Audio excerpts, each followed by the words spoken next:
जिंदगी वो दरिया है जिसकी तेज लहरों में आदमी को बहना है। आने जाने वाले सब मौसमों में रहना है, मौसमों में रहना है। वक्त की हथेली पर आसमान ने जो लिखा तारना नगर चाहे फिर भी टल नहीं सकता। दूसरा कोई भी हो आदमी की किस्मत का रुख बदल नहीं सकता, साथ चल नहीं सकता। जिंदगी वो दरिया है, कहीं गुल खुशबू जुगनू, कहीं दिल सहरा बादल सरगम, कहीं जिला और कहीं पे है चट्टान इंसान, चट्टान चट्टान।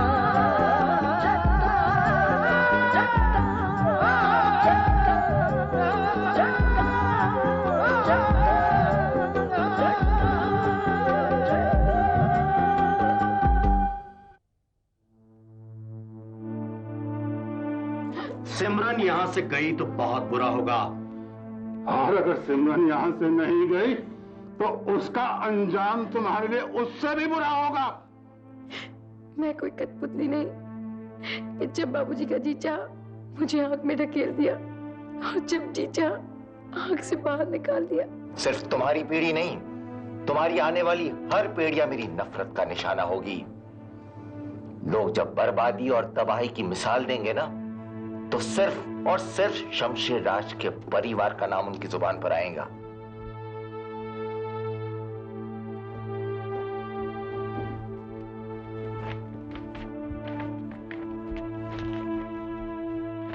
क्या खबर लाए हो? खबर नहीं, चेक्स लाया हूं। तो आपने पेंटिंग फिर से शुरू कर दी भैया? हाँ, तुम्हें खुशी नहीं हुई? खुशी? खुशी मेरे नसीब में नहीं। आप बताइए, आप खुश हैं? खुशी बहुत डिसेप्टिव है सिमरन, आज है तो कल नहीं है। आप कहना क्या चाहते हैं? तुम सुन नहीं सकोगी। मैं अब सब कुछ सुन सकती हूँ।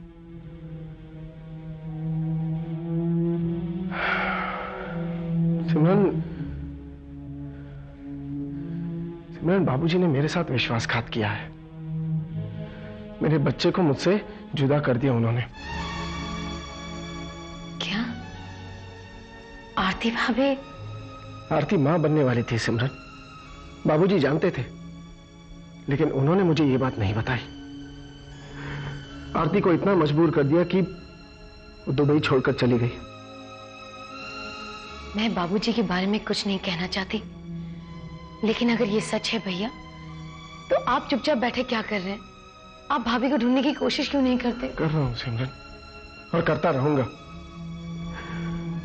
अब आरती और मेरे बच्चे की तलाश के सिवा मेरी जिंदगी का कोई मकसद नहीं है। और पूर्णिमा भाभी, उनका क्या कसूर है?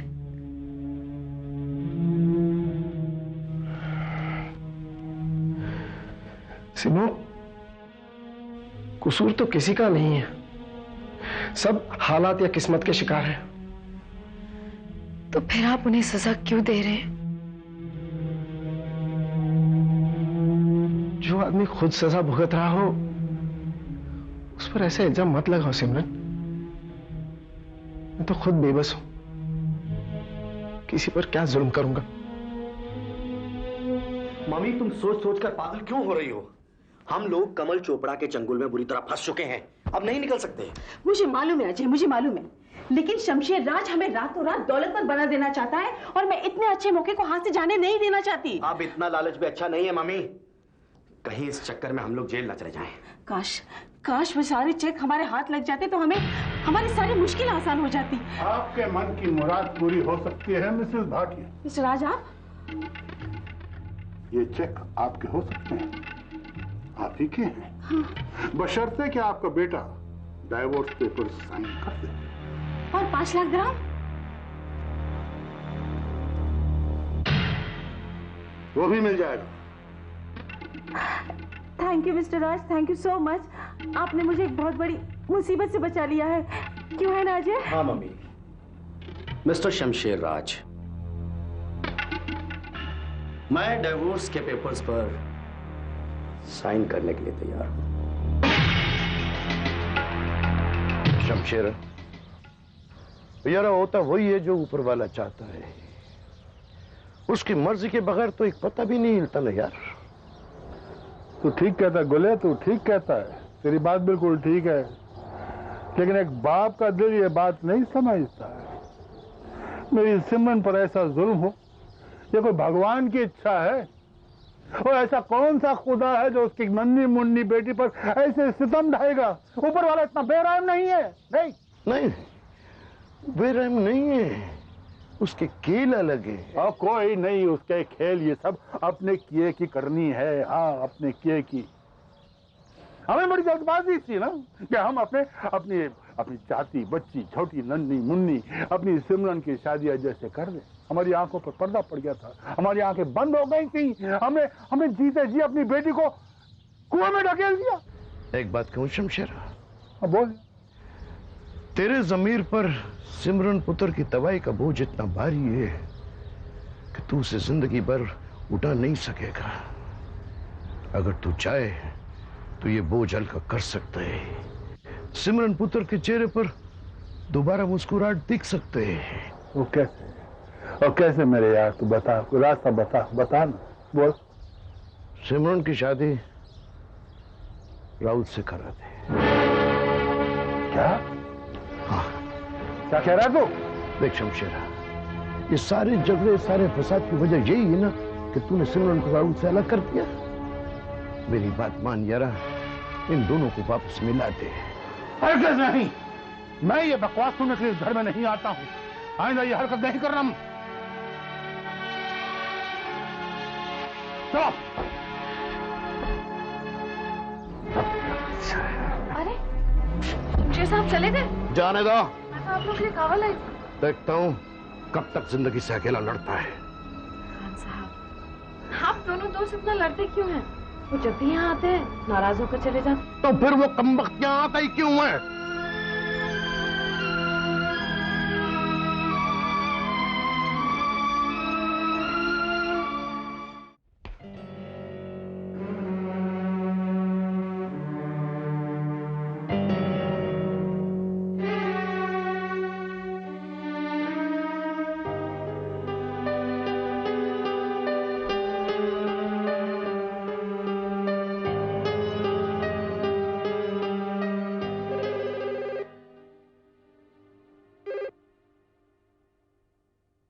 हेलो। आपके यहाँ तो जश्न चल रहा होगा मिसेस भाटिया। जी हाँ मिस्टर चोपड़ा, हमें आपके चुंगल से निजात मिल गई है। अब हमें आपके इशारों पे नाचने की कोई जरूरत नहीं। शमशेर राज का सपोर्ट मिलते ही आपके तो पर निकल आए मिसेस भाटिया, लेकिन इन परों के बावजूद आप ज्यादा ऊंची उड़ान नहीं ले सकेंगी। मतलब क्या है आपका? सिमरन को डिवोर्स देकर आपने मेरी दुश्मनी को दावत दी है। ये दावत मैं कबूल करता हूं। मैं आऊंगा और अपनी जश्न भरी महफिल में आग लगा दूंगा। Really? I'll be waiting for it. एक बात याद रखिए मिसेस भाटिया, आपके कुछ चेक्स मेरे पास हैं। आप दोनों को जेल भिजवाने के लिए वो काफी है, समझी?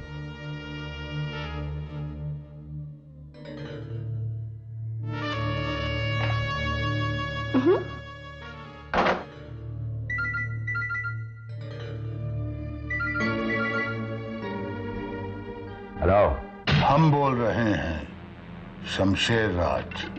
शमशेर राज, दौलत का नशा तुम्हारे सर चढ़कर बोल रहा है, लेकिन याद रखना एक दिन ये नशा उतरता भी है।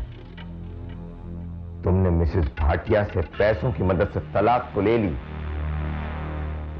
खेल खत्म नहीं हुआ है। इसका आखिरी दांव मैं खेलूंगा। ऐसी चाल चलूंगा कि तुम जिंदगी भर याद रखोगे। कमल चोपड़ा, मिसेस भाटिया के दिए हुए वो चेक जो कभी तुम्हारे पास थे, आज मेरे कब्जे में हैं। कहो, चाल चलोगे?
सिमरन,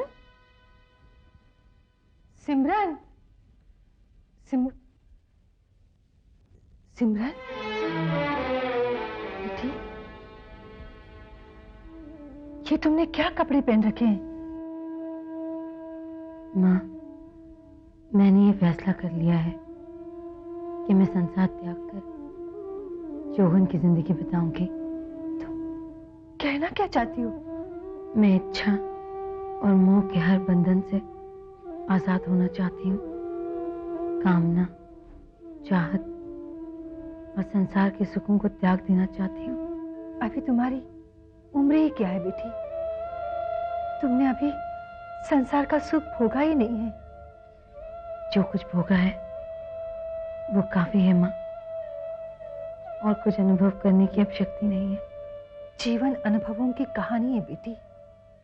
सिर्फ एक अनुभव से कहानी खत्म नहीं होती। ये गम बस चंद दिनों का मेहमान है, चला जाएगा। बहारें तुम्हारे दरवाजे पर फिर से दस्तक देंगी। उम्मीद मत छोड़ो बेटी, उम्मीद मत छोड़ो। मोह में दुख है, मोह हमेशा दुख देता है।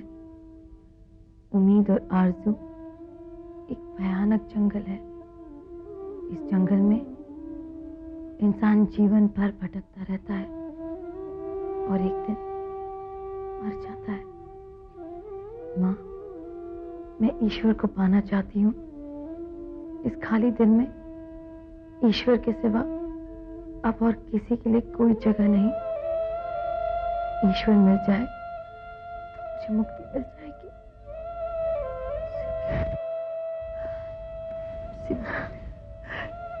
मेरी बच्ची।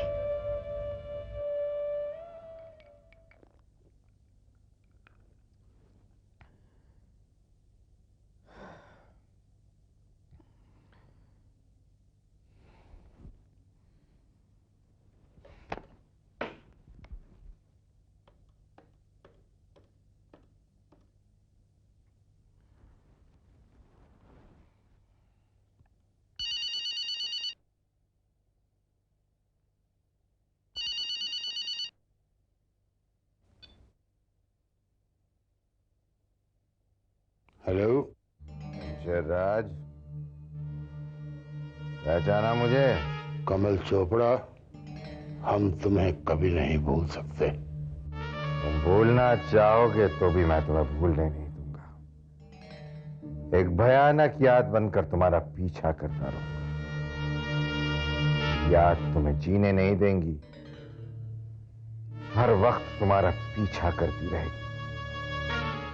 सोते जागते तुम्हें डराएगी, तड़पाएगी। तुम मौत की आगोश में पनाह लेना चाहोगे, लेकिन मौत भी तुम्हारा स्वीकार नहीं करेगी। लगता है तुम्हारी रातों की नींद उड़ गई है। तुमसे अपनी शिकस्त बर्दाश्त नहीं हो रही। हार जीत का फैसला अभी नहीं हुआ है शमशेरराज। खेल अभी खत्म नहीं हुआ है। खेल खत्म हो चुका है कमल चोपड़ा। तुम अपनी सारी चालें चल चुके हो और तुम मात खा चुके हो। मात की बात कर रहे हो शमशेरराज? अभी सबसे बड़ा मोहरा तो मैंने खेला ही नहीं है। तुम्हारा वारिस आरती का बच्चा मेरी मुट्ठी में है।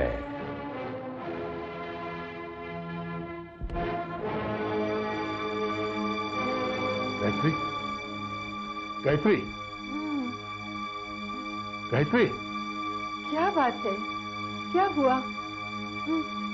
कुछ नहीं, कुछ नहीं, कुछ नहीं। हो जाओ।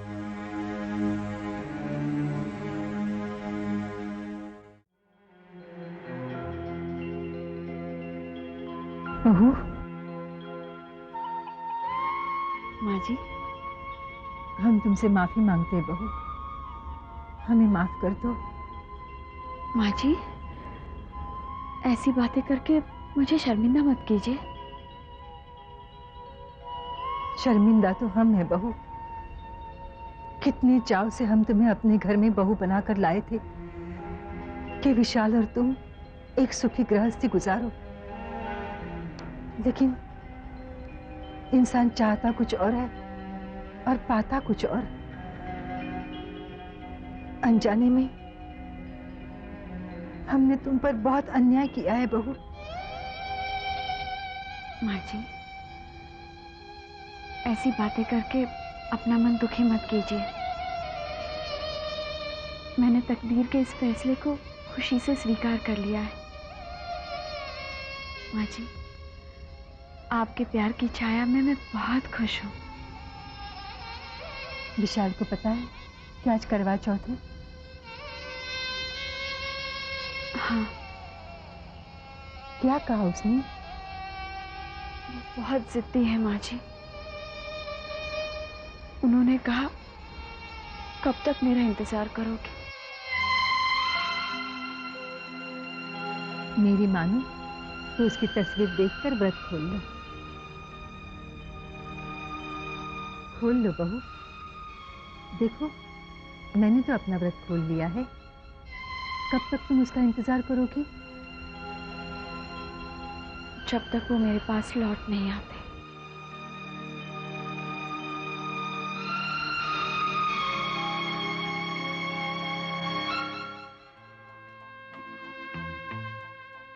Good evening.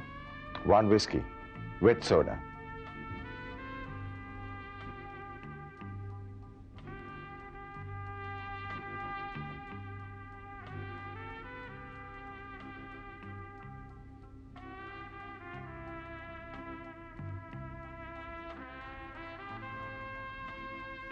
Okay.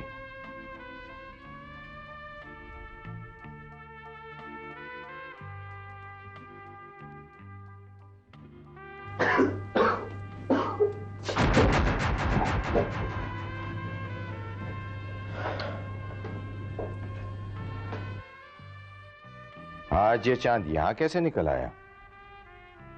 तुम और यहां विशा घर नहीं गए?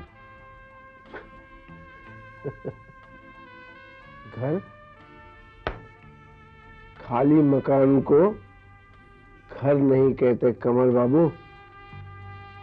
लेकिन उसी खाली मकान में तुम्हारी बीवी तुम्हारा इंतजार कर रही है कि कब तुम वहां पहुंचो और कब वो व्रत तोड़े। आज कड़वा चौथ है ना? अच्छा, तो आरती ने भी व्रत रखा होगा ना? आरती अब तुम्हारी बीवी नहीं है, तुम उसे डिवोर्स दे चुके हो। कागज के एक टुकड़े से रिश्ते टूटा नहीं करते कमल बाबू, नहीं। आरती की तरफ से वो रिश्ता टूट चुका है। आपको क्या मालूम? आरती ने खुद मुझे कहा है। आरती ने कहा?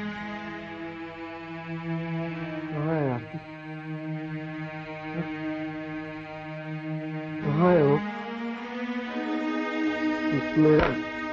मेरा बच्चा कहाँ है? हाँ? बताओ कमल अंकल, मेरा बच्चा कहाँ है? मैंने उन्हें ढूंढने की बहुत कोशिश की, बहुत फोन किए, लेकिन कोई जवाब नहीं मिला। वो बताओ वो कहाँ है? वो जहां भी है तुम्हारी पहुंच से बहुत दूर है। वहां मेरे सिवा कोई नहीं पहुंच सकता। शायद अब तो तुम्हारे पास सिर्फ एक ही रास्ता है